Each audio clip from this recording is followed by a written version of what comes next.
Anyinimba bako ale pumana ka dese faida tikale la bale nyagar la korobo dongila na mafini ko tasa osiki kaka danga den finu ke jila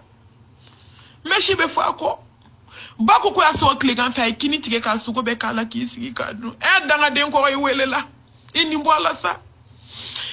pantolan dona wane meshi dona wane ti ni mboni ndowla wa la ilaha illallah ngamal matukapma shukola tenen kapma kule shudo ko bodi ni meshi billahi kube shuko de shuko be bodi ni golo de wulila uli malmatum wolo ko ku ka shuko ku ka jibo shuka ka fini do ani meshi bela ku ka tizabani ya meleke oma billahi ka be wuli te kiyama deni to hadi abe mizigi la mela ko fabi se nkorta a kule kanye kele kinyeshi bama kay meshi bon kuna melekel mautu be nko billahi bako ka ta garanti ale ko ka suma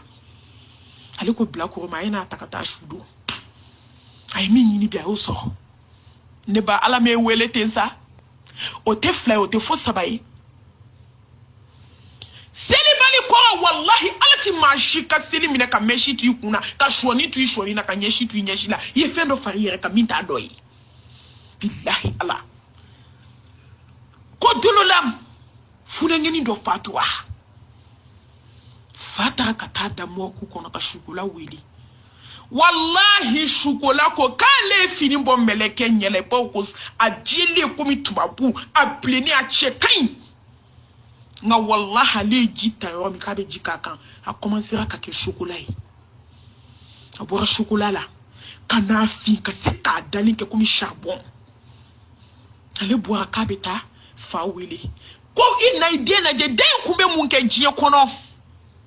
ale tara so fa joli mi sigarti mina kale ko la hawla la quwwata illa billah ene banti nyumanke wa ni sara jimi na mini kadi na jigini kadigi billahi ala mautami ani dugu jarabe mi kini min duni me gela mo be kini duka zame duka sogodu ka klati korofo ebe meleke bolo ebi la bayorola ante ala nyini te sawa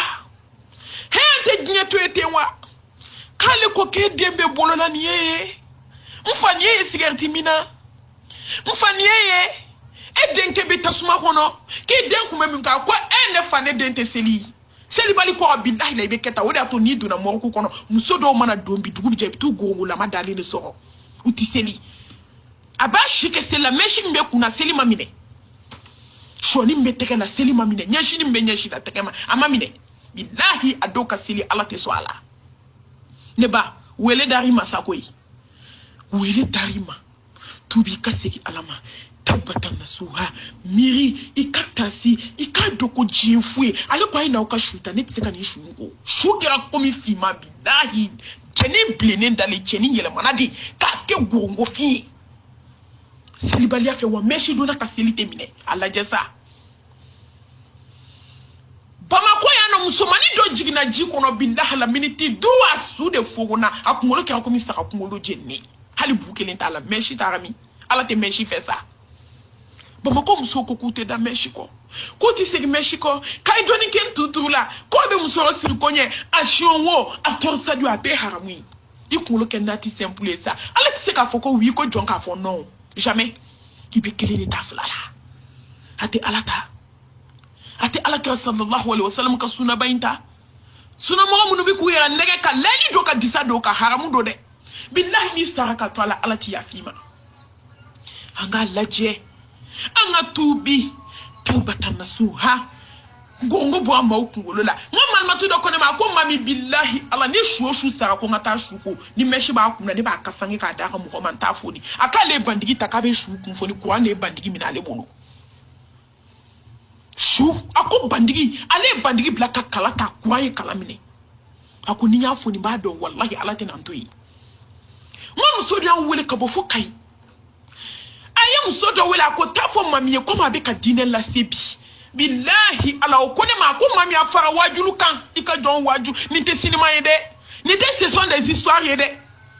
musodi nana fa musodi fatwa yana le teru kana ma bi duko ala la abulla ka be meshi bodi kuna billahi la sade bora deni kumolola ka bakin ka pake shuye ka fara den ka yu fla de jananja ke damandala ula dakeli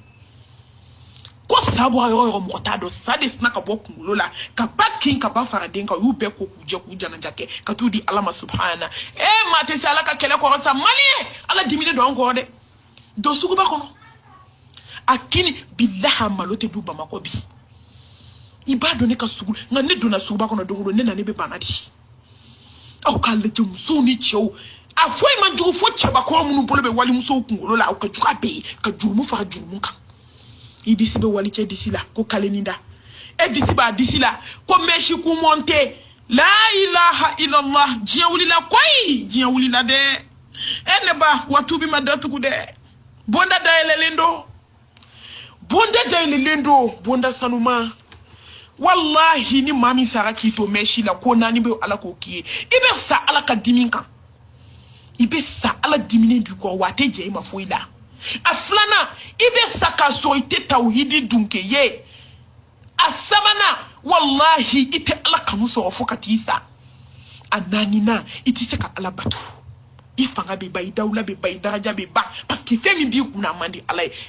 akana ninjate ko histoire koy neba awma ala ka jon nebe nyero kuma ayo diumbwala ya ayyuhallazina amanu udkhulu fi silmi kafa ya ayyuhallazina amanu qu anfusakum wa ahlikum nara kawirakum kisitasma mana ko demaya Allah kullukum ra'in wa kullukum mas'ulun an ra'atihi dem sotigi abe muna dem kuna ibalole masta atechela la fabe kaso kone sema kala edumbe dumini dama ala biti nyini ngakoy kullukum ra'in wa kullukum mas'ulun an ra'atihi ni biye meshi fana bla ibonya nembe sala be jaima ni meshi bla ibe sani tauhidi ni meshi tuwe ka shoni ni nyeshi tuwe ki jikike ala ka bato wallahi be ala kanu soro ananina mashallah tabarakallah ibsika ala bato watu bi madatu ku koy mamunu ba jumuna ka yafa chama nyini ala fe Allah subhanahu wa ta'ala ay leidu chama tawwi ay yafa luma ayu bonya ayu kanu akeru fe wallahi subhanahu wa ta'ala ni tubi akasegi ko ala bi kanu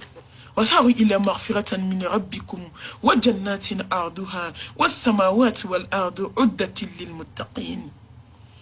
الذين ينفقون في السراء والضراء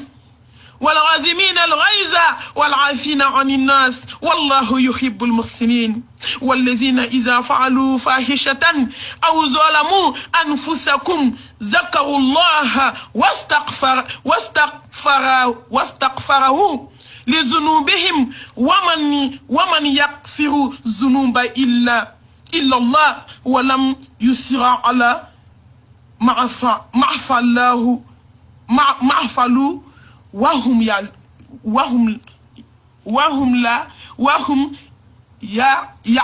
ay subhanallah be haketo hay nya dursinga be foti doni bala be ya famani yorala wahum